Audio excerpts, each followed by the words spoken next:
afternoon, Forest Hills. Today's a great day for the Ranger family. Today, as part of the Homecoming Week activities, we have the honor of announcing the Forest Hills Alumni Class of 2024. Please give them another hand.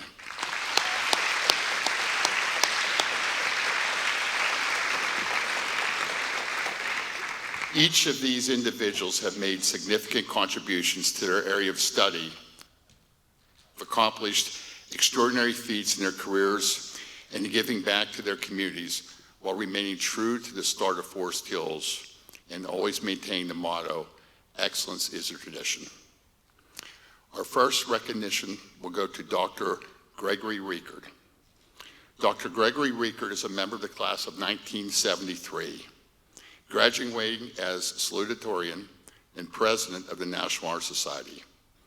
Among other school activities, he played football and was selected and played in the Ken Lancey Classic football game. Dr. Reighard received his bachelor degree in forestry from Penn State, his master's degree in biology from the University of Michigan at Ann Arbor, and his PhD in forestry, genetics and psychology from Michigan State University. He spent his career as a professor of horticulture at Clemson University in the College of Agriculture, Forestry, and Life Sciences. He has been published in over 170 research publications and written nearly 200 chapters in relation to the area of horticulture, specifically in peach genetics and peach production. He has received numerous national and international awards for his contributions to this field and is highly regarded as one of the top 5 peach specialists in the world. Please welcome Dr. Gregory Reighard.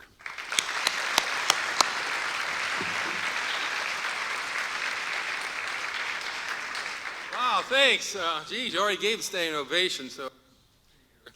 I guess I was asked, first of all, I want to thank you all here, the students, out the staff and faculty are here, and also distinguished invited guests and our distinguished alumni. And I also want to thank the Forest Hills Alumni Association for this honor. I've been fortunate to receive a lot of the mic. Okay, so anyhow, really, it's a privilege to be here. They asked me to talk a little bit about my time here.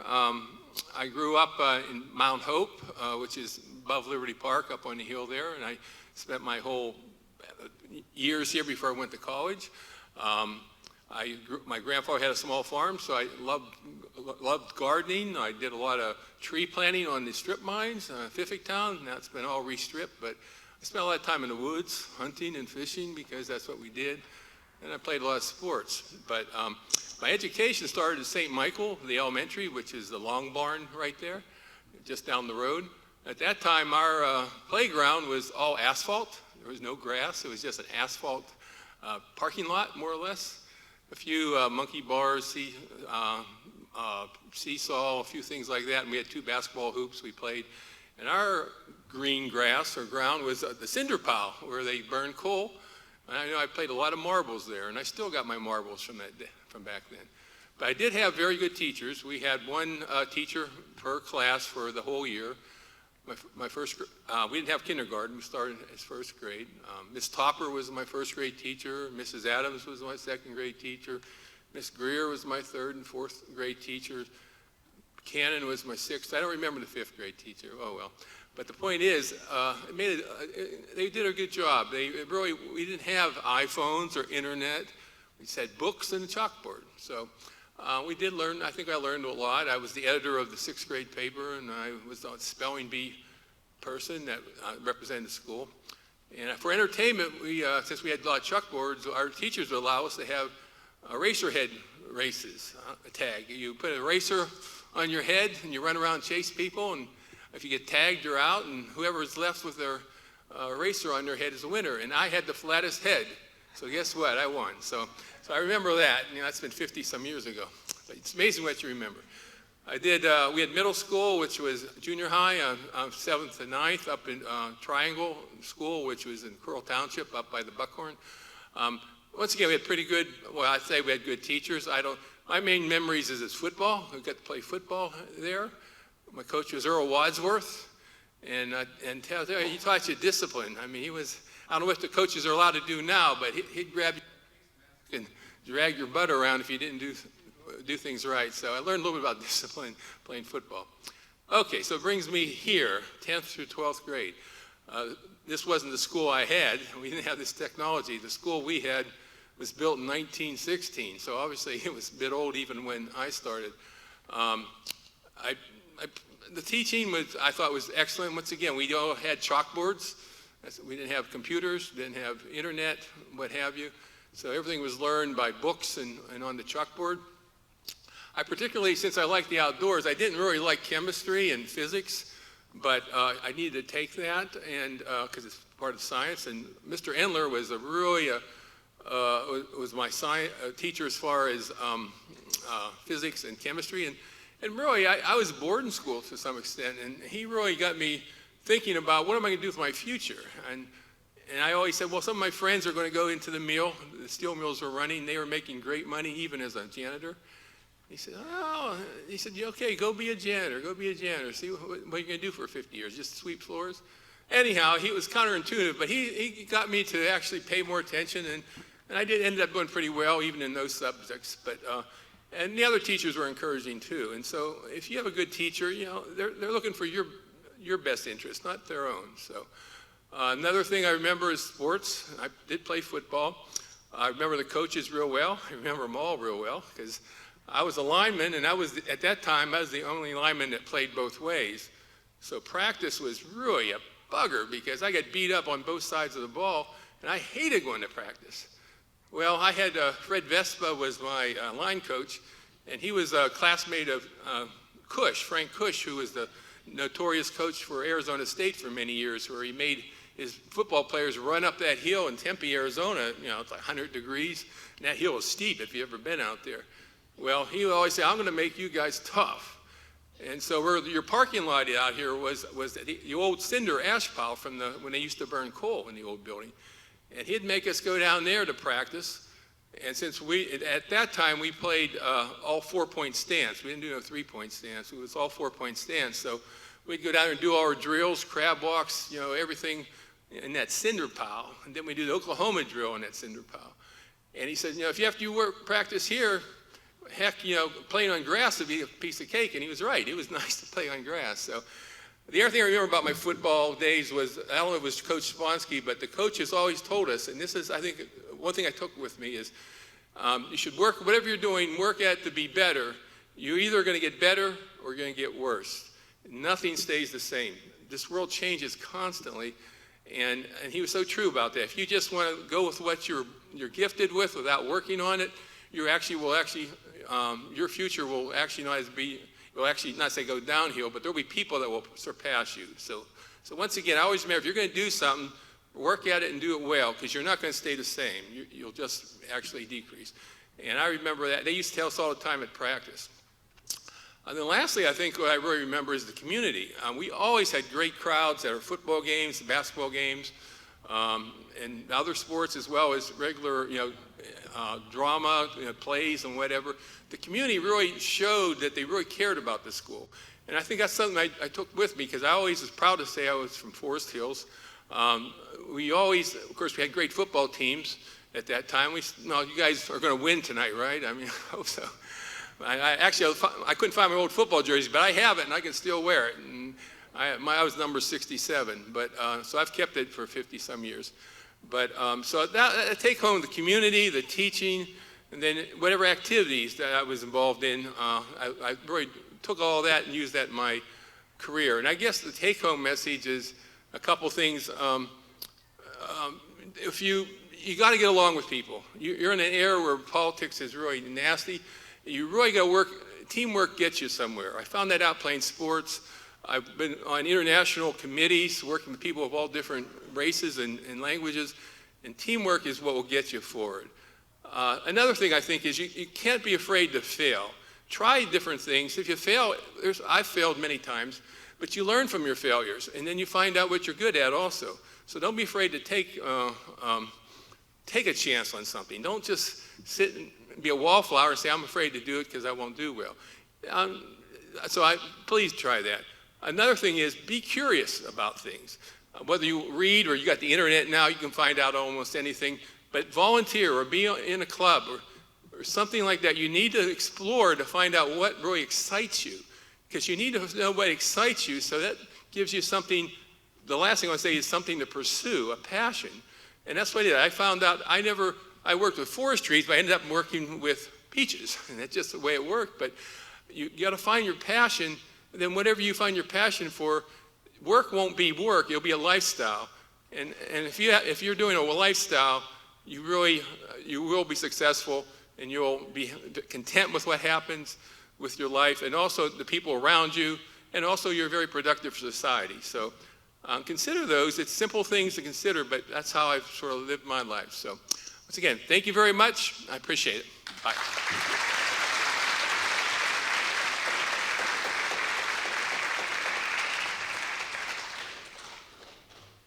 Thank you, Dr. Reighard, for your inspiring words and your points of interest.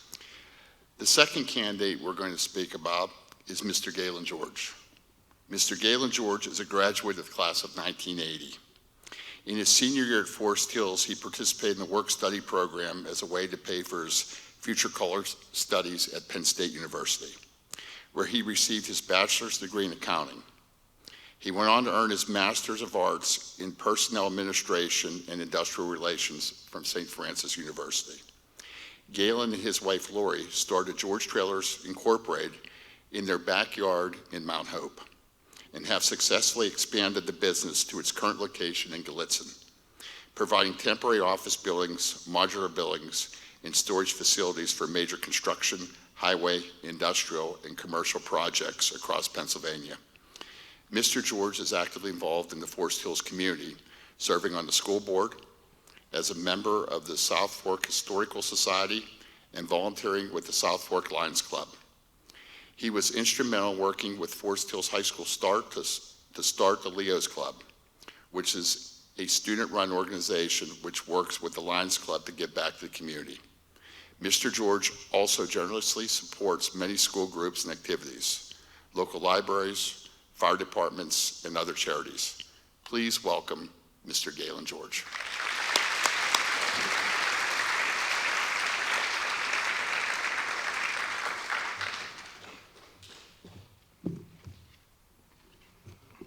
Mr. Reighard and I have a couple things in common. I'm also from the Mount Hope area, so I think we have something going there. Couple things I'm going to highlight here have already been, Dr. Lehman has gone over, but I just want to highlight some different things.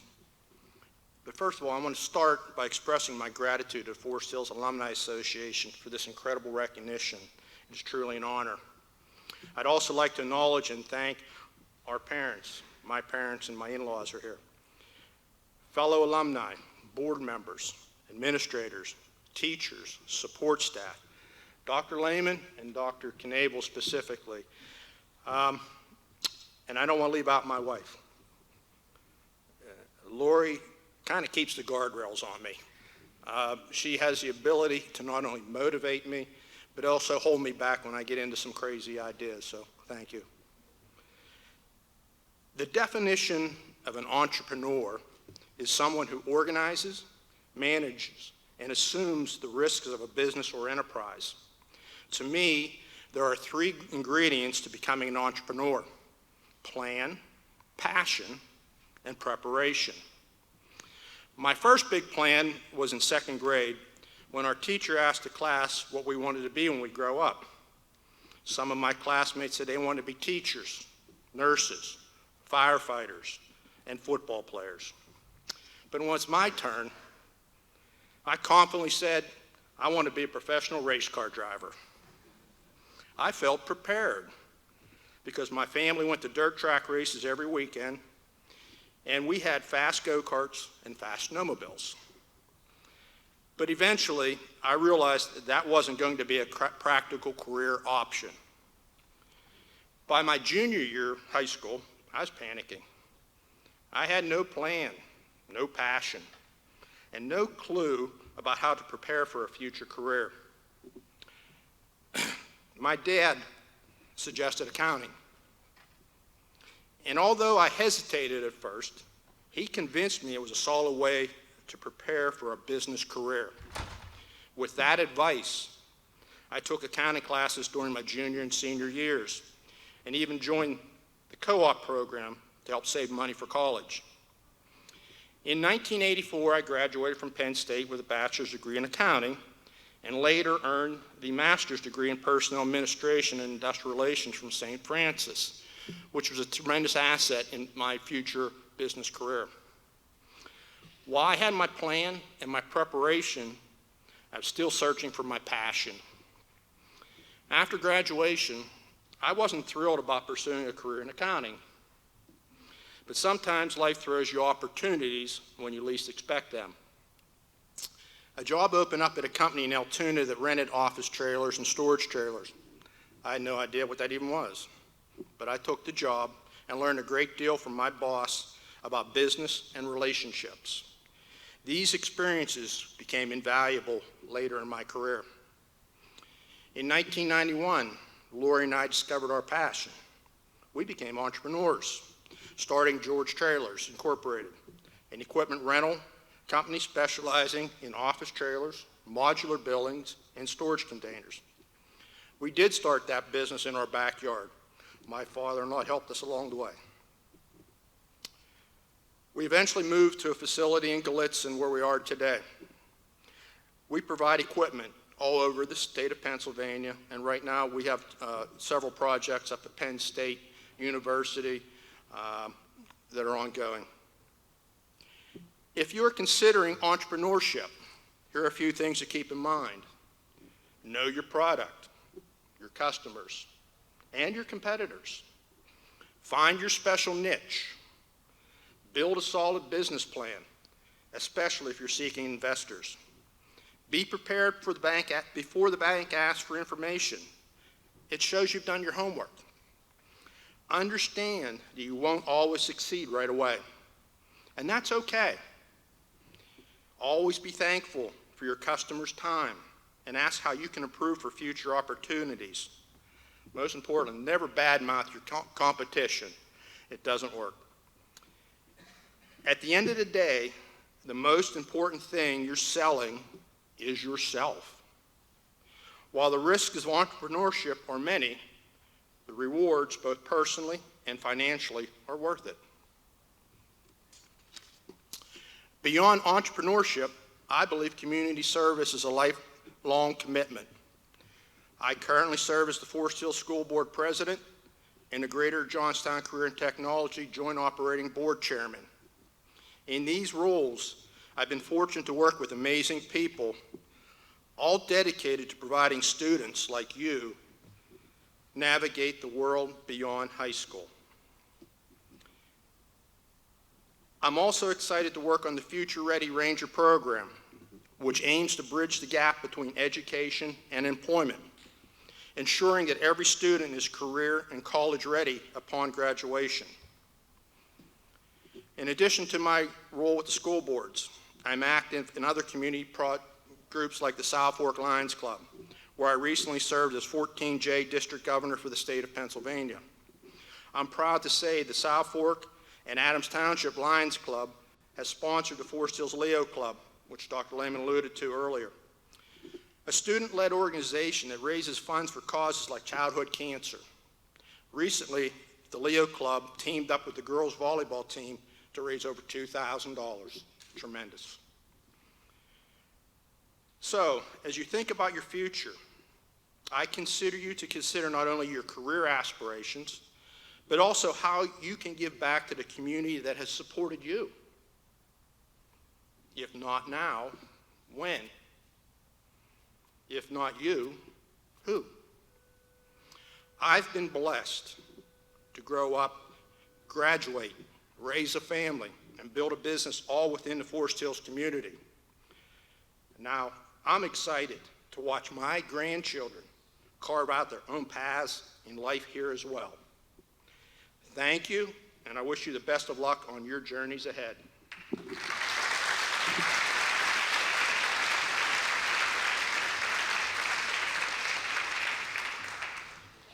Thank you, Mr. George.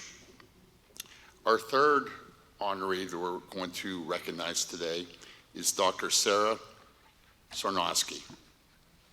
Dr. Sara Sarnoski was valedictorian of the Forest Hills High School class of 2009. While at Forest Hills, Sara lettered in volleyball and softball, participated in marching band, concert band, indoor percussion, and chorus, among other activities. She often could be seen with her friends running between band camp and volleyball practice, trying to be at two places at once. After Forest Hills, Sara attended Duquesne University, where she graduated summa cum laude with a Bachelor of Science in Biochemistry and a minor in mathematics. She received her master's degree and PhD in neuroscience, awarded with academic distinction from Yale University. Dr. Sarnoski currently serves as a deputy director with the Gates Foundation, one of the world's largest charitable nonprofits, which works to help all people lead healthy, productive lives by improving their health and giving them a chance to lift themselves out of hunger and extreme poverty. Sara also is actively involved in marine wildlife conservation and preservation efforts. Please welcome Dr. Sara Sarnoski.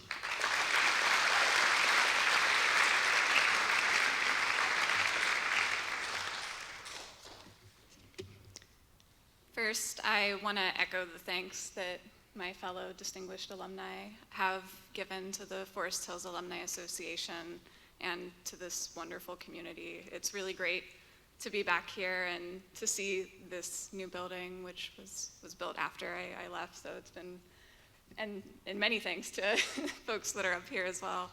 So it's been great to come back and to be part of this community again. What I want to talk about is how my time at Forest Hills set me up for success in my career. And I think the point that I want to highlight most is how it did that in ways that I didn't necessarily expect at the time. When I was thinking about what I was going to do after Forest Hills, I was focused a lot on the content I was learning here, the knowledge, whether it was learning the history of World War II, or doing experiments in the chemistry lab, or learning what the Krebs cycle was. I thought that the way I would choose my career would be figuring out what knowledge area I was most excited about and going for that. And that is how I made my first step to becoming a scientist.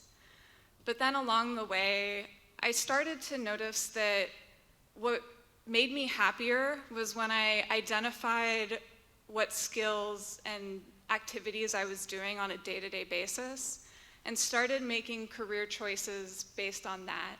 And so these include things like problem solving or communicating with diverse audiences or managing people.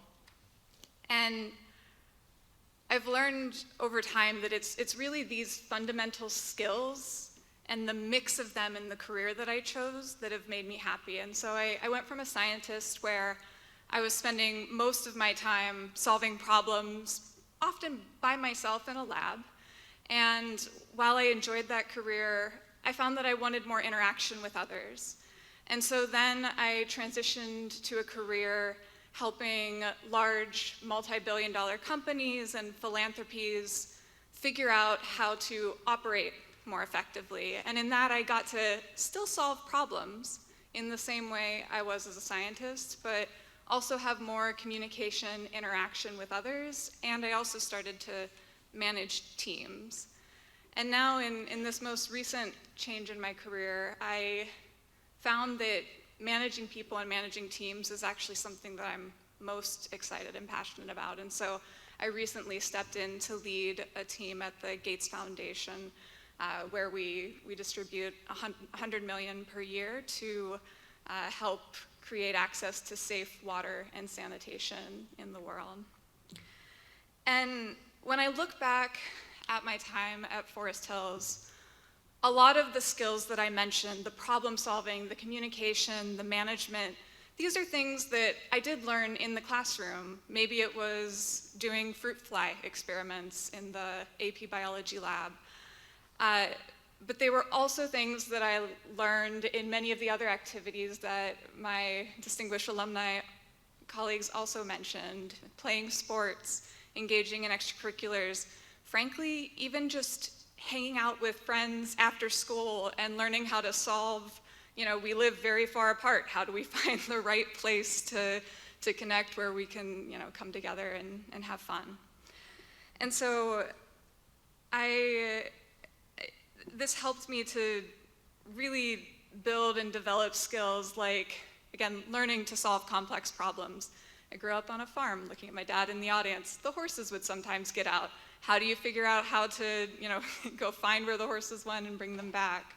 Or navigating difficult situations. Maybe a friend was having a particularly tough time with their family, helping them to work through that.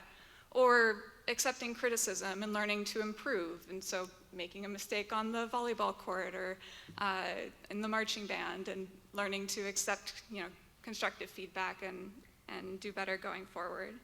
And so these core interpersonal problem solving, communication, teamwork, all of these skills are things that I learned here and that I really developed here, both inside and outside of the classroom.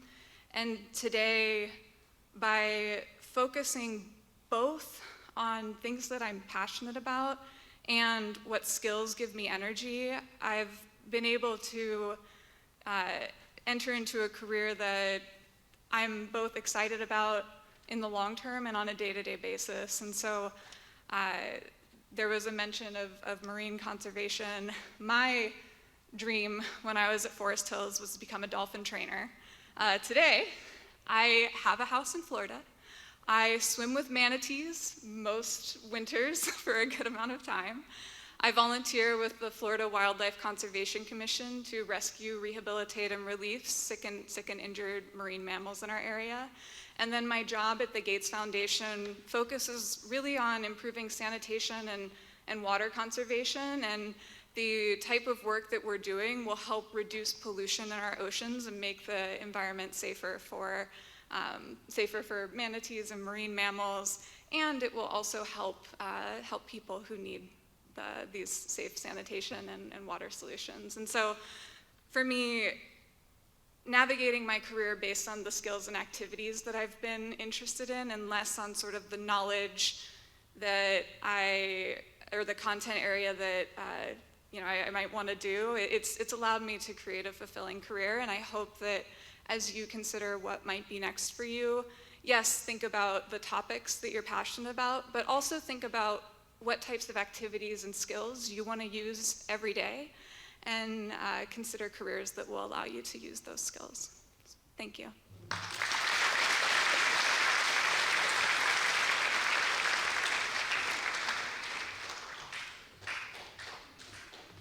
Thank you, Sara. Can we give these three individuals another round of applause?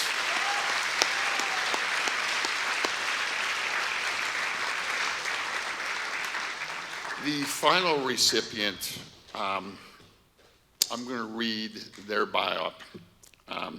It's attorney Gary Costlow. The Forest Hills Alumni Association also awards one alumnus posthumously. Attorney Gary L. Costlow graduated from Forest Hills in 1969. He received his bachelor's degree from Brown University and a degree in law from the Villanova University.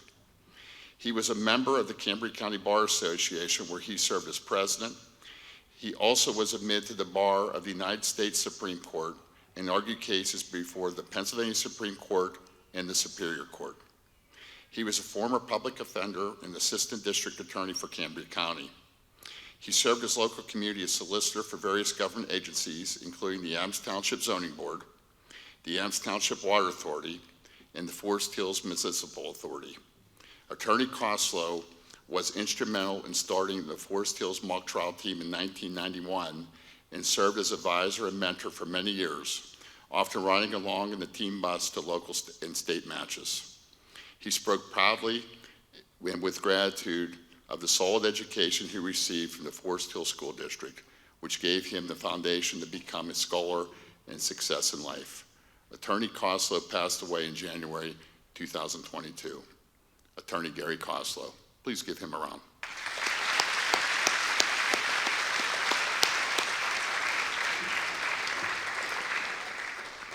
I'd like to thank the 3 individuals here that were recognized tonight as Forest Hills alumni, distinguished alumni. Thank you for tying in family, the importance of school, and the importance of taking chances to succeed. Thank you. Each of you are invited to our homecoming prep rally, which will take place immediately following this assembly on the football field. Now, this is going to be interesting, and Chris is probably upset about this. Our teachers and staff are playing a faculty football game on the field, so you might want to see that, but he'll be worried about the risk. Come and watch the fun. Before Mr. Edmondson dismissed the students, we asked that distinguished alumni please report back to the library so we can share our plans for the evening. But before that, I'd like to commend the student body. All through this presentation, you folks paid extremely close attention. Your behavior was outstanding. I want to thank you for what you did. I want you to thank you for your behavior and have fun today at the pep rally and the game tonight. Once again, please give yourselves and the distinguished alumni a round of applause.